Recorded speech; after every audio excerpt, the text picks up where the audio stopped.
ऋषिकेश की सुबह। पता नहीं क्यों लेकिन यहाँ हवा में एक अलग ही सुकून होता है। हम तीनों बालकनी में बैठे थे, चाय का एक एक सिप और सामने पहाड़ों का व्यू।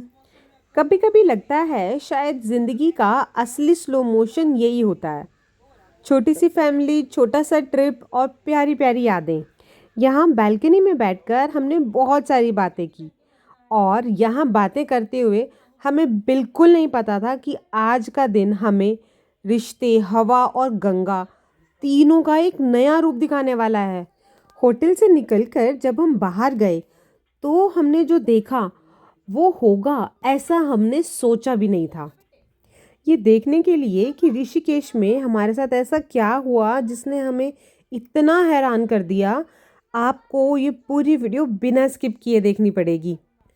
तो बने रहिए हमारे साथ वीडियो के एंड तक और चलते हैं ये देखने कि कैसा रहा हमारा आज का दिन। बस फिर क्या था, हम निकल पड़े बिना किसी प्लान के, सिर्फ हवा के साथ और पहाड़ों की तरफ। कुछ सफ़र बस ऐसे ही अच्छे लगते हैं जहाँ डेस्टिनेशन का कोई मतलब ही नहीं होता। सुबह सुबह का टाइम, सामने थे सुंदर सुंदर पहाड़ और सनराइज़ अभी हुआ ही था। शॉप्स पूरी तरह से ओपन नहीं हुई थी और हम ऋषिकेश की ठंडी ठंडी हवाओं का आनंद लेते हुए निकल रहे थे अपने आगे के सफ़र की तरफ। लेकिन आगे के सफ़र में जो हमारे साथ होने वाला था उससे हम बिल्कुल अनजान थे। हमने बिल्कुल एक्सपेक्ट नहीं किया था कि हमें ऐसा भी देखने को मिलेगा। और वो क्या था, आइए देखते हैं। कितनी अच्छी हवा चल रही है, देखो बाल कितने उड़ रहे हैं हमारे। ये सुबह सुबह का टाइम है और इतनी तेज हवा चल रही है। यहाँ जानकी सेतु पे हम आए हैं और पूरे हमारे हेयर्स उड़ रहे हैं। इतनी तेज हवा, इतनी एक्सपेक्ट नहीं करी थी, इतनी गाड़ी भी नहीं चल रही थी जितनी अभी हवा चल रही है। बहुत अच्छा लग रहा है यहाँ। हमने सोचा भी नहीं था इतनी ज़िद्दी हवा भी होती है। बहुत तेज़ हवा, ठंडी सुबह और एक ब्रिज जिसको क्रॉस करते वक्त लगता है जैसे पूरी दुनिया पॉज हो गई हो। हमारी सिटी में ऐसी फ्रेश एयर शायद कभी मिलती ही नहीं।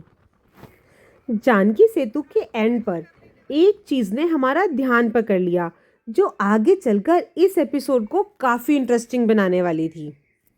हनुमान जी की ये पेंटिंग हर टाइम में एक अलग इफेक्ट दे रही थी। हनुमान जी की पेंटिंग के पीछे पहाड़ और पहाड़ों के पीछे से सनराइज की आती हुई लाइट। इतना सुंदर नज़ारा ना तो ये दिन में पॉसिबल था और ना ही ये पॉसिबल था रात में। ये तो नज़ारा हमको अर्ली मॉर्निंग ही मिल सकता था और अगर हम अर्ली मॉर्निंग यहाँ ना आते तो शायद हम इस नज़ारे को मिस कर जाते। जानकी सेतु उतर कर ही फ्रंट में चोटी वाला का बोर्ड दिख गया, पर अजीब बात ये थी सारी शॉप्स बंद थी। शायद सुबह सुबह का टाइम था इसलिए भी शॉप्स ओपन होने का टाइम हुआ नहीं था। सामने वाले पहाड़ों का व्यू लेते हुए हम आगे की तरफ बढ़ रहे थे और साइड में बह रही थी गंगा और यहाँ हर थोड़ी देर बाद छोटे छोटे घाट थे। और इसी बीच हमने एक छोटा सा घाट देखा जो बिल्कुल सिंपल था, बिल्कुल शांत था और हम खुद को वहाँ जाने से रोक नहीं पाए। कभी कभी सबसे सही जगह वही होती है जहाँ हम रुकने का प्लान ही नहीं बनाते। बिना प्लानिंग के जो स्टॉप्स ऐसे लगते हैं कि यहाँ रुकना चाहिए, वही स्टॉप सबसे अच्छे होते हैं। हम बढ़ रहे थे गंगा की तरफ। हमारे लेफ्ट में जानकी सेतु था, सेंटर में गंगा और राइट में पहाड़। यहाँ आके पता चला कि गंगा का फ्लो सिर्फ पानी का नहीं होता, वो अपने साथ पुरानी बातें, थकान, टेंशन सब बहा कर ले जाती है।